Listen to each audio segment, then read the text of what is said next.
Hello, hello, hello everyone. Hello. 25 years ago, saw the birth of two iconic first-person shooter franchises. The first was Perfect Dark, the spiritual successor to the smash hit N64 game GoldenEye. The second was the irreverent, ridiculous, and incredibly fun TimeSplitters, a launch title for the brand new PlayStation 2. What some people might not know is that both games were created by the games from the minds of some of the same game makers. To celebrate 25 years of both, we're reuniting some of that very same team. Hopefully a picture will go up on the wall in a minute. But anyway, enough from me. Please welcome David Doak, Steve Ellis, Carl Hilton and Graham Norgate.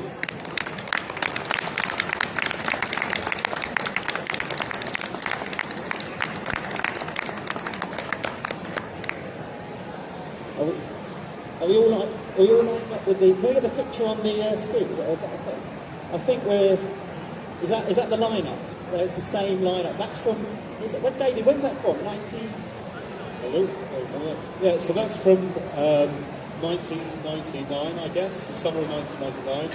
And Edge magazine came and did an interview with the studio in Nottingham. And we ended up doing pretentious pictures, as you used to do for Edge magazine. Yeah. So there's that one, and there's another one of us pretending to be the Beatles looking down a staircase. Well, it's great, it's just lovely to see. Before we kick things off and talk about this incredible story, why don't we do like a little bit of an introduction in a way of who you are and what you did on Perfect Dark and then TimeSplitters. Let's start with Carl. So I was sort of lead artist on the games. I sort of managed the artist, tried to build up an art team. And Perfect Dark obviously carried over from GoldenEye, so we already had some artists. We got a couple more starting. And then obviously when we left and did Free Radical Design, it was like, initially it was me and another guy called Lee Ray, and then we sort of built that team up a bit. And by the end we had a team of 4 or 5 artists. But yeah, my job was just to sort of try and make sure all the art was done and looked good. So on GoldenEye, I was kind of design, so I did level setup and stuff on the single-player game, AI. And then on Free Radical Design, still design. Although Steve let me do a bit of programming, which he probably regrets. Okay, I joined as a programmer on GoldenEye, and then I continued that on Perfect Dark. I mostly did low-level stuff, like texture compression, special effects and things like that. And then at Free Radical, I guess, I was in charge of the code. So yes, it started at Rare on Killer Instinct, coin op, then the many conversions. Then worked on lots of games at Rare. GoldenEye, obviously with Grant Kirkby. Then I went on to Perfect Dark, and then until we set up Free Radical, where it was just me doing all the audio for quite a while. So yeah, that's it in a nutshell. Some of the most iconic games, music in the industry. Well, let's go back to the beginning. You just finished GoldenEye and it had been an enormous success. It had just been transformative, gone better than anyone could have possibly dreamed. What were the conversations then about what you were going to do next? I mean, we knew we weren't going to do another Bond game because we'd been told that they'd lost the license. Because it had done so well, suddenly the license went up, and Nintendo did not want to do that. So, but because it had been successful, Rare were very good in the sense that they said, well, what do you guys want to do? And we were sort of given carte blanche to come up with a new idea. I think as long as it was a first-person shooter again, I think we were fine. And, in that time we were all watching a lot of sci-fi and stuff, and things like the X-Files were big, and we think, let's do something along those sort of genres. But, Rare were great for that, because they just let us sort of, come up with an idea, guys. Yeah, I mean, I guess the thing, having spent so much time making a game which was just James Bond, we were pretty much sick of that kind of, that milieu, those kind of like grey, browny kind of, like Cold War era environments. And yeah, it was like we wanted variety. So that was the whole thing. It's like if we could do something which has variety, then we can make something which is sci-fi, and that gives us carte blanche to do what we want. So initially we called it Alien Intelligence, I think, and it was kind of in that kind of AI, which has become very popular these days. Do very well. So it was to do something very much kind of like X-Files, something like that. How did you feel about that change? Was it something everyone was on board with? I mean, I've always been more on the programming side, so my thing at that point was, how can we get more out of the N64? It was less about the game concept and more about what the game could do. And I was a musician for hire. I'd work for anyone that would have me. You were building a new universe, a new character, an original story. Did you comprehend the scope of what it was you were trying to do, or at least at the beginning? Again, it was a time when, because of the autonomy that the team had when we were making GoldenEye, we were quite used to making our own decisions about stuff. I think the one thing that, I mean, particularly, I guess Martin probably was the origin of it, but we all felt quite strongly about it, was that we wanted to have a female character. During the making of GoldenEye, we had a bunch of posters up in the office. One was the Fan Nikita, so the best answer. And we just kind of liked that idea, and also we wanted it not to be a kind of a Lara character. So the idea of having a strong kind of female lead. And again, I mean, it's amazing looking back on it that nobody came and told us what to do.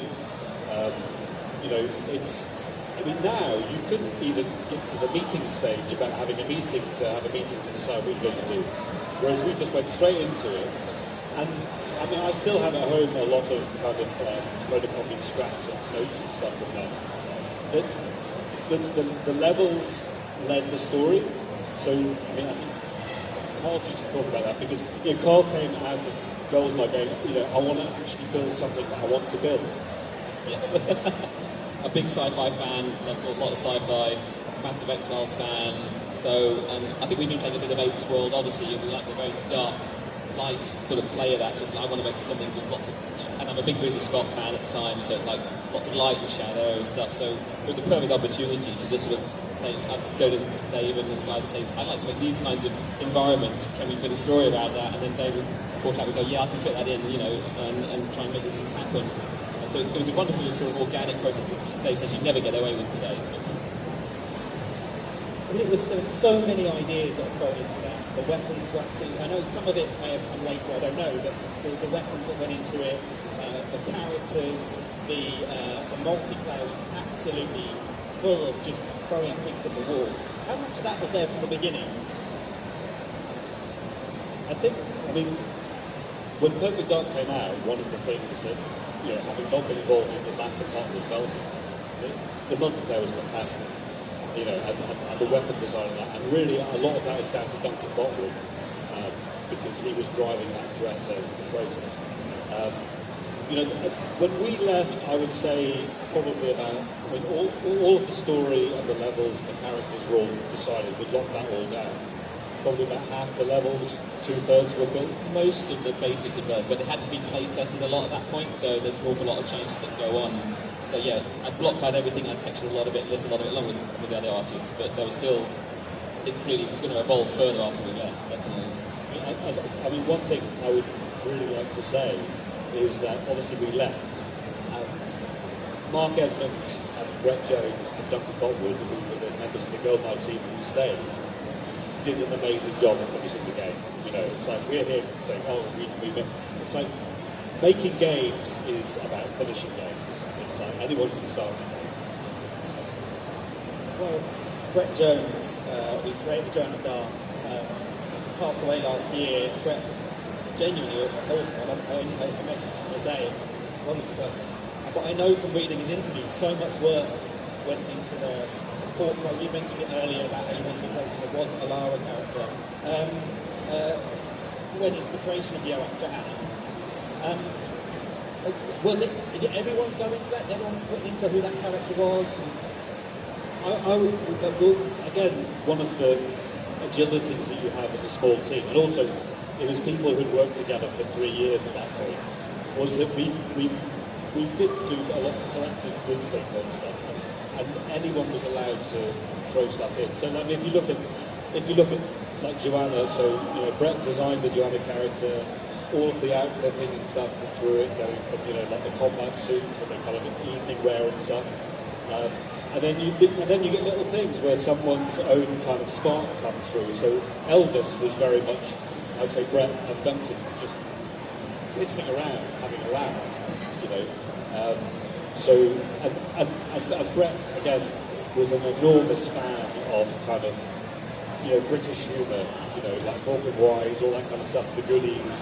And you've got, I think one of the things about the original Perfect Dark is it's very clear that the people making it kind of there's a lot of kind of Monty Python kind of stuff under the surface, and I think that's to its strength because it's not some bland painted by numbers kind of process thing. One of my favourite things that happens in Perfect Dark, I do it every time, there's a bit where you can shoot a guard through a window, and he falls down, and another guard will come over and crouch down and say something random. Every time it was something random. But my favourite one, first time I did it, he just screamed, "He was my best friend!" And I laughed so much. Now, I assume that might have come in towards the end, but that humour, that silliness, that seemed to come from all of you, right? You all had that. A lot of those were recorded. This is the story of my life. As a joke, I weren't meant to be in the final game. And I think because I left, that whoever took over the sound effects, I think Martin Penny, probably thought, well, he meant to put these in. So there's a lot of like, I hear shoot. It's like just mucking around. But they stayed in the final game. But if you liked it, it was worth doing. Was there anything else that you found stayed in the game that you weren't expecting? Not from an audio point of view. Well, let's fast forward. Or halfway through the development of the game, you left. Talk us through that. Why did that? What happened? I mean, we've done a lot of the stuff on Perfect Dark. We felt, that between us as a group, Dave said we were working really well together. We had Steve doing all the code, and doing all our audio, we doing the art, Dave doing the design. So we felt we were covering all the bases at a time when teams were much smaller. We just thought, I think there was a collective sort of feeling of why don't we do this for ourselves? Because we've been at Rare for almost 5 years then, and we've learned it was a great place to start in the games industry. There's so many talented people around you, so you learn the trade there. But we didn't feel they could continue to offer us what we were really looking for, which was even, strangely enough, even more sort of freedom to do what we want, and to profit from it better as well. If we make a successful game, so let's go off and try it ourselves. I mean, that's something. There were several meetings down the pub, weren't there, where we thought we knew everything. There's a lot of naivety that comes with youth, and you should pounce on that, because as you get older you become less adverse to taking risks. And back then we had less responsibilities and didn't have to think too far forward in time. So we just thought, I think we can all do this, and that was it. I think it's the age we were at the time. We had that sort of confidence because, we've done it on GoldenEye, surely we can just do it again, which sounds a bit big-headed. But we absolutely didn't know what we didn't know, did we? But I think it's remarkable looking back on Rare in the 90s in particular, because it was there's a farmhouse in Tricos in the middle of nowhere in the Midlands, and in a building, a kind of complex of buildings, there's a couple of barns and stuff. You had about 100, 120 people maybe at that point, and basically Rare was Nintendo's second-party developer, and at that time, Rare was banging out absolutely world-dominating games on the N64. And, okay, we didn't know what we didn't know, but it was kind of a bit of a crucible. Every time I look back at it and meet the old guys, it's kind of thinking, really, that's what we were doing. It's like, without really much oversight or control, just making games. And again, when we left, there probably was some bitterness about, how the company ran and stuff and things. We'd ended up kind of being a mini company inside what was essentially a family company. But I've got so much respect for what Tim and Chris achieved with Rare. because, you know, over a long period of time, they consistently knocked it out of the park. Well, how was it for you, Steve? I mean, it's like I say, I mean, we felt like we knew everything about making games. We didn't know anything about the publishing side of things, the things that we'd never seen when we were at Rare. So we were confident enough to walk away from, you know, quite a well-paying job to go and do it ourselves, because we knew we could make a game that was going to be any good. But we had no appreciation at all for what it takes to take a good game and get anyone to know about it and buy it. Was it hard not to finish Perfect Dark, not to see it through to the end? I mean, yes, and for me, I'd done the art, all the art that I wanted to do, so I was like, look, my job is done now. But yeah, I mean, you always want to see something through to it. And, you know, when we left, you know, we thought, I mean, it did very well, but it didn't do as well as GoldenEye, but, you know, at the time, I think we all thought this is a bang of a game. It's going to, you know, do twice as much as GoldenEye, you know, and it's like, so you want to sort of, oh, we're walking away from something here, but, you know, I think we were all just really, really motivated to go and do our own thing at that point. It wasn't an easy decision. I mean, I loved working in the game, loved the team, and just the atmosphere at Rare, sort of, you know, camaraderie and stuff like that. It was a very, stepping into the unknown was quite a hard decision. I mean, no regrets, but at the time, it was giving away something that you'd worked on for 2 years, and just stepping away from that game and handing it to someone else to finish. But then maybe I'm a control freak.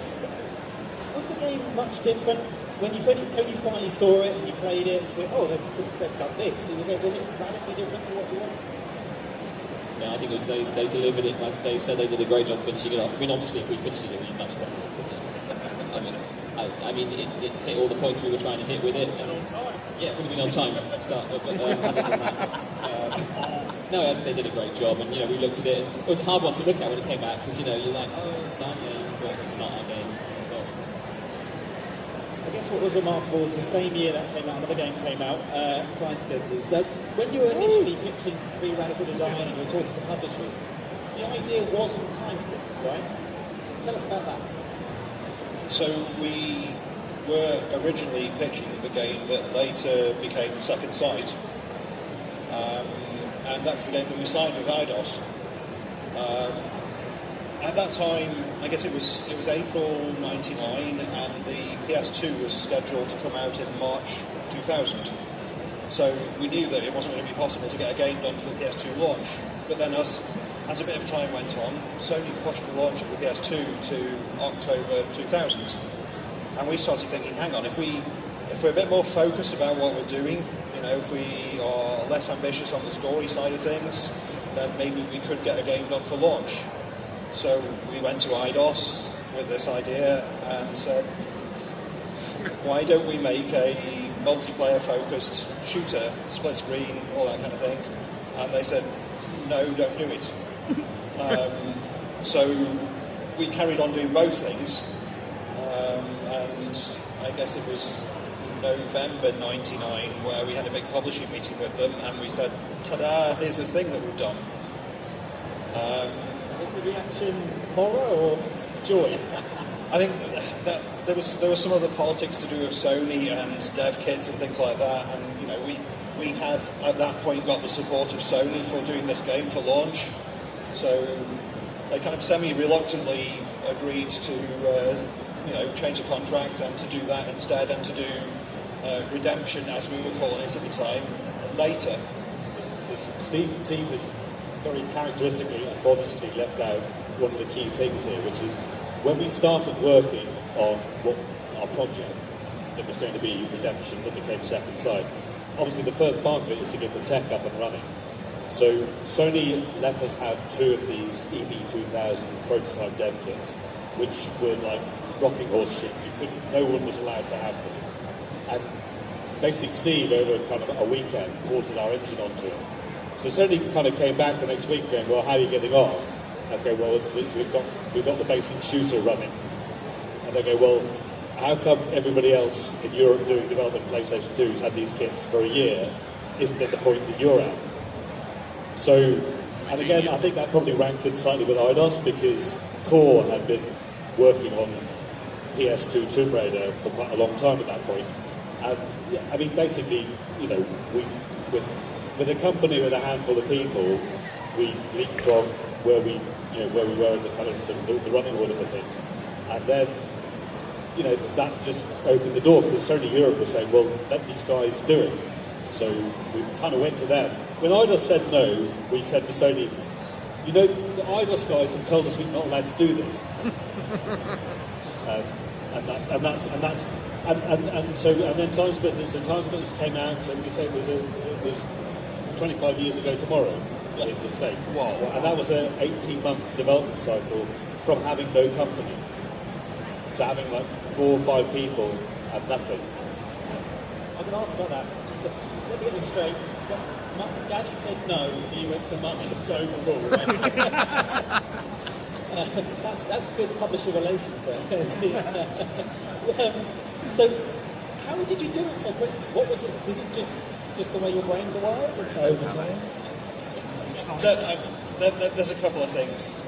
We weren't bringing a load of existing tech that didn't really want to work on the PS2.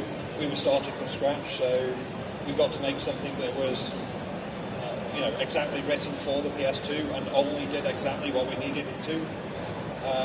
And the other thing is the PS2 dev environment was based on Linux, which we had been using Unix at Rare for all the time that we'd been there, and all these other developers making their games using Windows, they looked at Linux and went, what do we do with this? And I think that made a big difference. You also kept the scope really small, which, I mean, knowing the story of GoldenEye about how you added multiplayer at the last minute and looking at the scale of Perfect Dark, it seemed like a complete reversal to your previous experience. Was that because of those lessons of scope? Yeah, I mean, certainly, as soon as we decided we wanted to do the multiplayer for TimeSplitters, the PS2 looked like such a good machine for that kind of thing. We wanted it to run fast. We thought we could have a 4-player split screen, 10, 12 bots running around, completely impossible with GoldenEye that we'd done. So this was like a real opportunity, but the way to get that to happen particularly was, Steve wrote a really efficient engine, and I had some really good tools and very strict limits of what I could do, but that made it run really fast, which was lovely because GoldenEye ran like a dog at times, and it's like machines. So I was just loving keeping the frame. There's some very sarcastic comments that would come up on the screen from Steve if I overwent any of the limits. Then I had to go back in and cut stuff out. So the levels were built to a very, very tight thing, which is great fun. We would come up with a big message that said this level will not be appearing in the final game if you went over budget. No, yeah, there were several levels, so it was like slow, slower, not appearing in the game. We were very disciplined. I think that's another part of it is, like, when we left and did the deal with IDOS, it was going to be, we were going to make a game that's going to take 2.5, 3 years. And we'd seen some other startups fail doing that kind of a thing and under-deliver. And it was kind of, when the PS2 launch date moved and it became with it credibility to hit it, it was like, well, if we're going to do this, we might as well fail quickly. So that's it. And it was very much, it was a moonshot, wasn't it? It was like, yeah, definitely. Every day it was kind of like, are we closer to where we're supposed to go? And the scoping of it, yeah, I mean, when we first pitched, it was called MPG, multiplayer game, and it was going to be a deathmatch shooter. And we stayed fairly within that scope. The story levels, they're basically just simple runs through AI settings. They're not complex. The only thing probably that was really ambitious outside of that was the map maker. But that was the core team kind of going, it would be really good to make something where people could make their own levels. And throughout all of the TimeSplitters games, every publisher we worked with, that was the first thing they said was cut the map maker. It's risky. I was going, no, we want to make what we want to make. We want to make something that we would buy. How did you settle on the look of TimeSplitters? Where did that come from? I mean, that was a gift from an artist's point of view, because we said, we wanted to have this idea of having very different, because we saw the whole thing as a big sandbox. We wanted very different characters, different weapons, different environments. So it was like, okay, how can we tie that together into a coherent game? And the obvious thing was to do the sort of time travel thing, and that means we can then pick what we like. So it's like, okay, we can do, and then we're not sort of, having done GoldenEye, Perfect Dark, which were very themed games, this was like, okay, we're going to have a sci-fi level, we're going to have an old level, we're going to have a level set here, it doesn't matter. And basically, I came up with a lot of the ideas for the levels to say, this is what I want to make, really. Do you mind if we do that? It's like, most of the time it's like, yeah, no, absolutely, go for it. And I sort of get it up and running, and then they could sit and play around with it, because we had the engine running up so early, you could play with it really quickly and start to work out how you actually turn it into a playable level as to just a piece of art. So it was a wonderful, wonderful project to work on. I think we had a couple of early hires. One was James Cunliffe, who was actually at Rare. We did have a point where we got messages from Rare to say, "Would you stop stealing people?" Because when we left, we kind of didn't leave in one group. I mean, Steve and I left first, then these two left. And, James Cunliffe is a tremendously talented animator. And he was like a young gun at the time, so he came and he really helped drive the motion look of it. And then I would say one chap in particular, Ben Newman, who I think James used from uni, who was, I mean, it's just insane. So Ben, I would say on TS1, Ben probably designed about 90% of the characters. Through the rest of the series, even by the last one, he was still probably doing like 60% of the character design. When we hired Ben, he'd come out of uni, and his job was selling ice cream on Bournemouth Beach, I think. And when he came to interview, he had a sketchbook, which was just when he was there, kind of like pulling these Mr. Whippies. He'd sketch people. And it's just like, this stuff is fucking amazing. It's like, you're just a really, really talented artist. And Ben, with the character design, Ben would just come in and he'd have a sketchbook of, what about these characters? And you go, yeah. And then he'd go and make them, and then look exactly like... And then on TS1, he was learning Maya to build the characters at the time. So, I mean, there's quite a big evolutionary step from TS1 to TS2, because TS1 was his first go ever at building 3D characters. And then TS2, it's like, well, let's firm them up and make them how we want them to look. It's actually the first time I met Ben. I went down to Bournemouth, which we all studied at Bournemouth art, doing the art courses there. I was doing the computer graphics one. And he said, I know this really good animator, we should get him. And I went to saw the Mr. Whitby stand, and he's here. It's like, seriously? And it's like, we're behind there serving ice cream. It's like, hi, nice to meet you. Can we meet up later when you finish off your shift? It's like, yeah, absolutely. And yeah, the guy was absolutely super talented.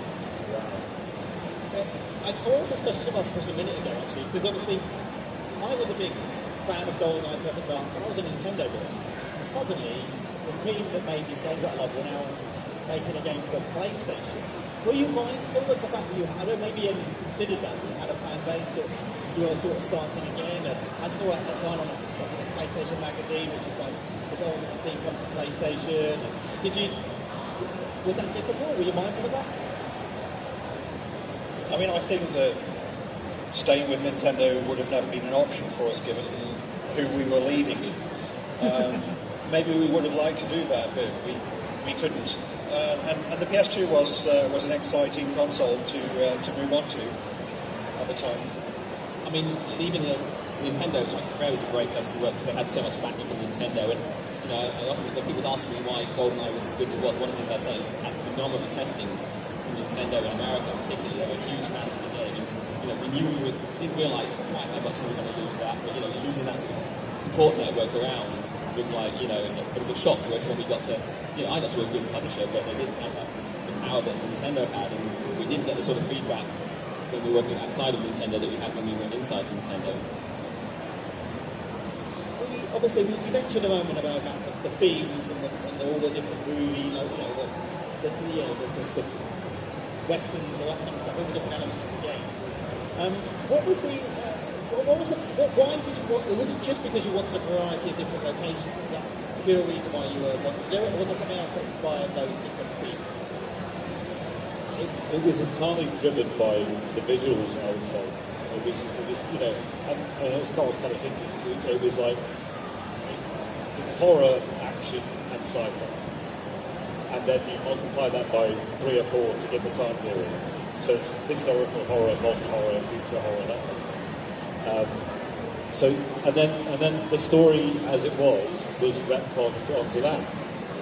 You know, so in TimeSplitters 1, I mean, everyone say, well, it doesn't have the story is kind of there. It's implicit in it. It's basically quantum leap.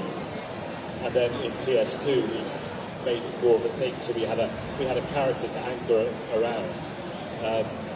Again, you know, but I think, you know, in TS1, I mean, I would say with TS1, we delivered what we were trying to make, which was a multiplayer game.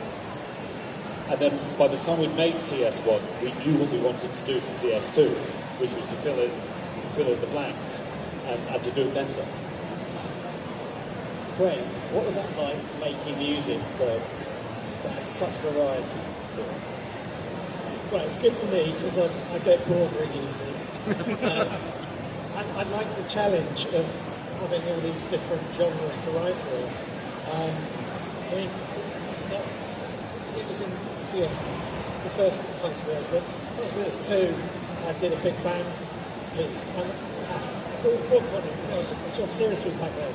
And it was like doing the research on all these genres that I would never pick to write for, you know, unless it was for a game.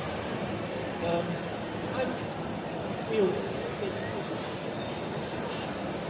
you get to put all the good stuff into that one tune for that style of music, and then the next week you're doing something else. I don't know, I really enjoyed it, and I've kind of done that all my career really. I've been on these games that have lots of different locations and stuff.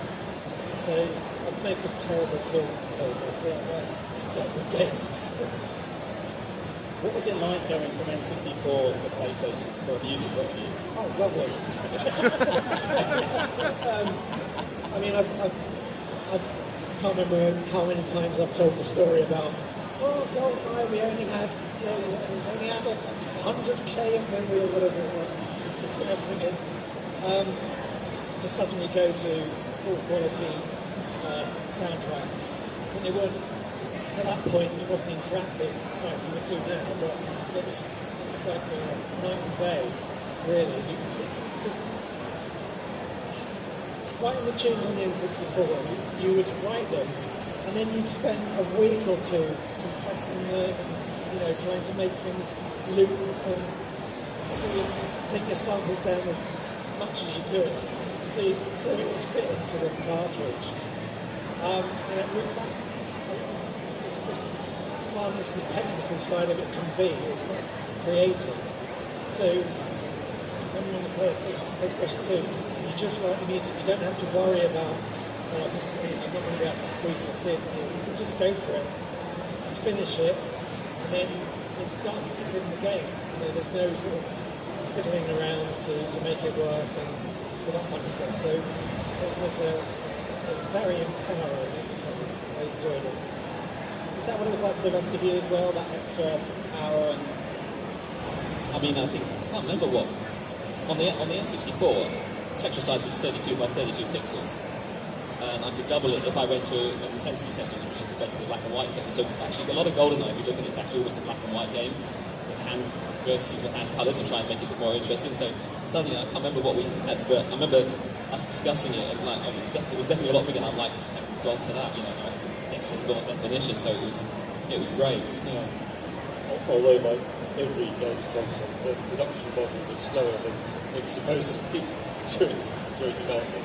I mean, some of the things, looking back on it, that time, that generational change was again quite a large one, because you know the generation before that were the first 3D consoles, and then if you look at PS2, it's kind of starting to have, it's supporting some lighting and stuff and things. I mean, one of the big things, remember, additive was a thing.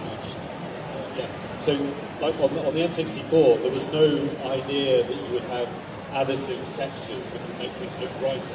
So the more you drew on top of something, the darker it got. So it just went. Bleh. And I remember at one point we were obsessed with things that would glow.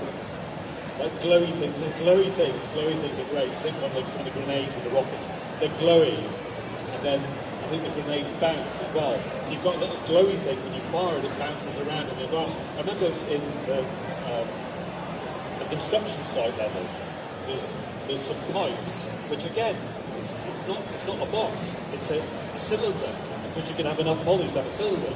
And then you could fire one of these little rockets in there, and it would, or grenades, and it would bounce around in the cylinder. You just go, that's amazing, because you just didn't have it before. And it's like, you know, that PS2 generation, so then Xbox and GameCube, that was a kind of transition from early polygonal stuff to having some lighting, having some physics, having some nicer rendering. And then obviously everything went to shit after that, because now it's all photorealistic and nobody was in it. Because that was the thing. It's like at that point, good artistic direction was very heavily linked to the visuals and the kind of technology of the visuals. After that, once you get to kind of you know, PBR rendering and stuff and things, there's kind of nowhere to go. So in that kind of, you know, high-end AAA game, they all look the same now, and it's only when you get the kind of indie takes on kind of more, you know, more kind of art-driven kind of. I remember we did TimeSplitters had a little bit. Two and Second Sight had a lot more. We wanted to do more reflective things, and we couldn't do reflections. So the way I ended up doing it was I'd take whatever was on the wall and just flip it, and then I make the floor slightly transparent so you can sort of see through it. So all the reflections in those games are just completely faked reflections, because that was the way to do it. It looks quite nice. The first time we did it, you sort of went and said, "Oh, that looks really good." The trouble was that nothing else reflected, so you had to start reflecting everything. And then I faded out to black because we didn't have enough polys, so I just blacked it at the bottom, and then boom, it was gone. But it looked on the edge like you had a shiny floor. There might be time for one or two audience questions if you've got one. I'll come to you in just a moment. But I'll ask one more. Looking back on both Perfect Dark and TimeSplitters, knowing all the things you know now and all the things you've learned, is there anything you would have done differently? I don't think so. I don't have any regrets of yeah. Certainly, you know, Free Radical. It was an amazing. Like, I mean, you know, it was life changing to work at GoldenEye. Obviously, I mean, for all of us, I think that was like, you know, we hadn't worked in games before, and we got to go and make, you know, a game that ends up being one of the best games ever, or a highly rated game ever. And I still remember today. I mean, that's, you know, I mean, for me personally, one of the best things about the games we worked on, and it stems through Perfect Dark and TimeSplitters, is having been the toy maker, making things that went out in the world and reached millions of people who we didn't know. And then you're like, you know, you're 25 years later and you're old and wondering, looking back in your life and wondering if you did questionable things.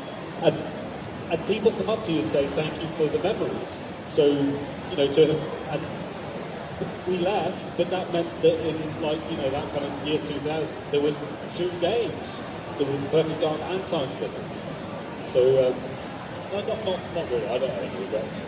No, it's been a ride. It really has. It's been great fun, and yeah, you can look back on things and say, oh, we should have done this, we should have done that. But actually, for what we knew and what we were trying to do, I think we delivered what we set out to do. And you thought, I mean, if we hadn't done it, you'd have all sat there and thought, you know, should we have gone? So yeah, it was. As Dave said, it was a wild ride. It was great fun.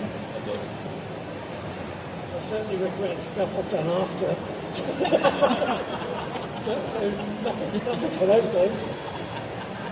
Well, actually, I'll ask one more. What's your favourite memory from making those games? What is your favourite moment, or maybe a moment in the game?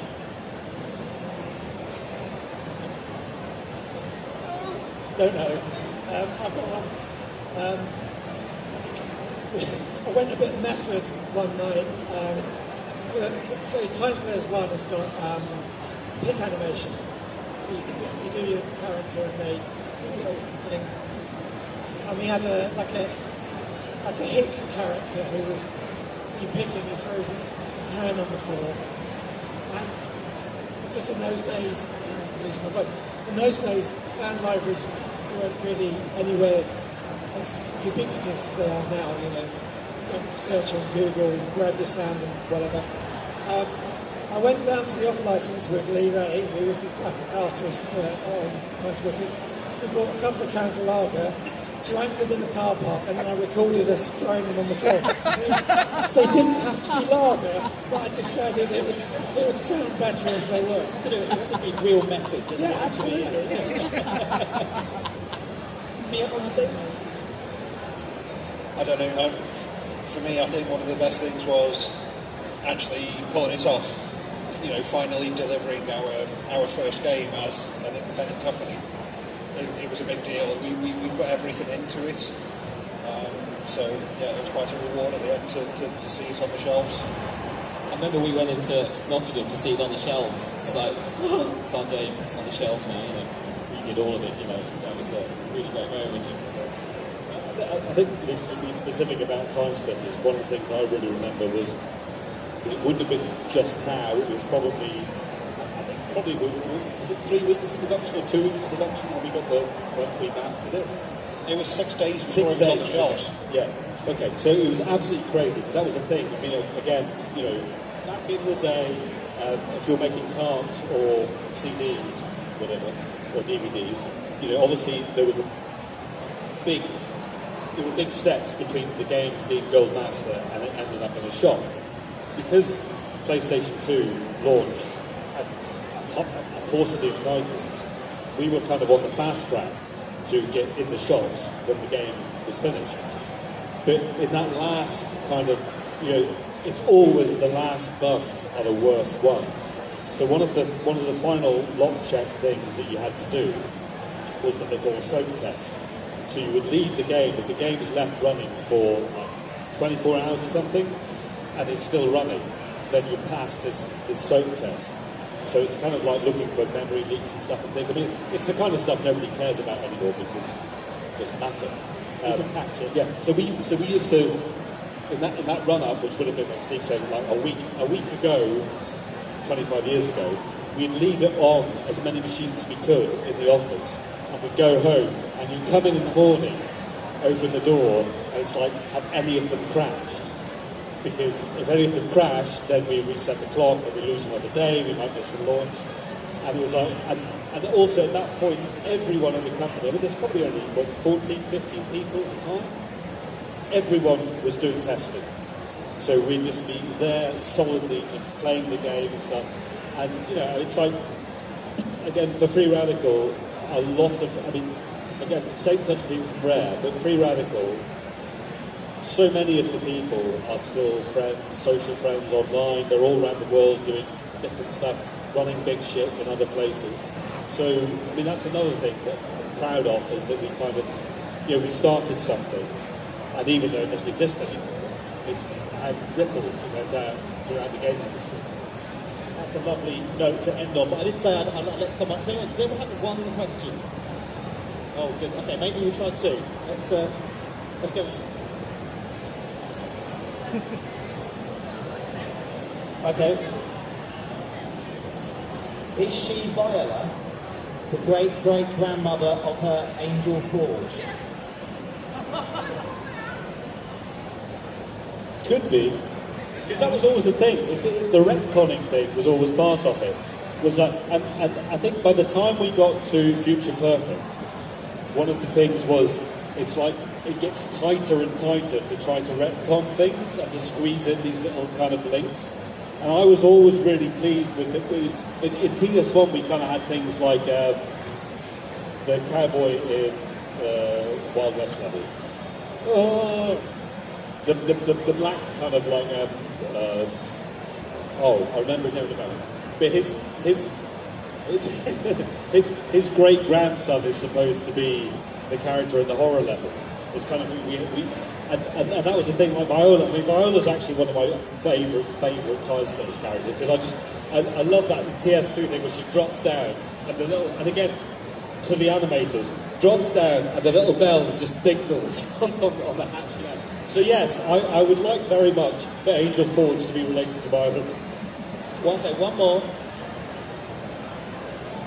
It's interesting that you talk about TimeSplitters from a kind of in a past tense context.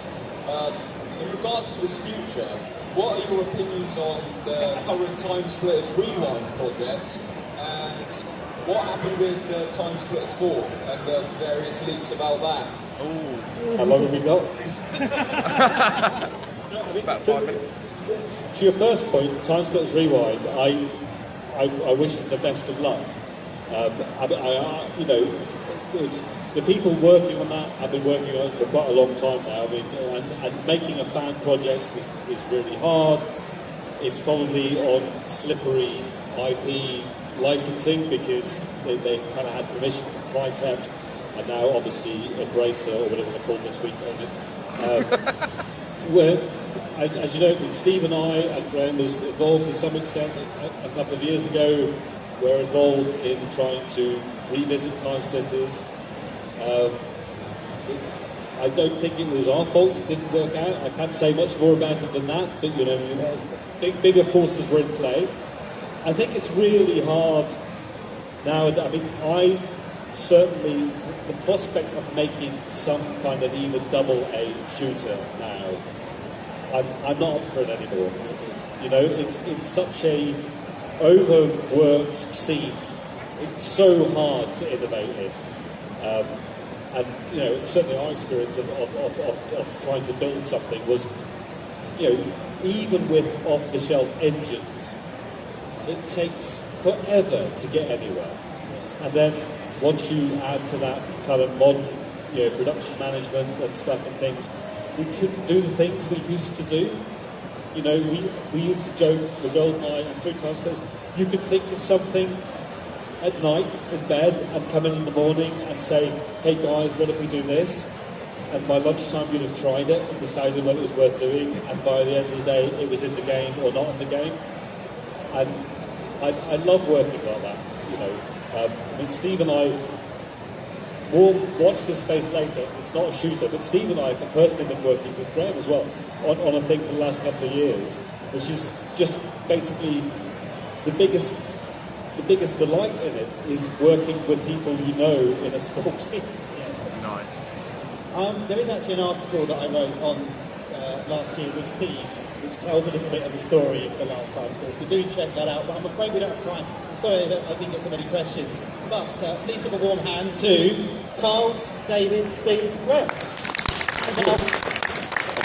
Some of the team are going to be meeting, actually all of the team are available to meet you at 2 o'clock over the meet and greet stand. It's over there, so if you want to meet them, get something signed, say hello, please do, they'll be over there. But if not, I hope you enjoy the rest of the show.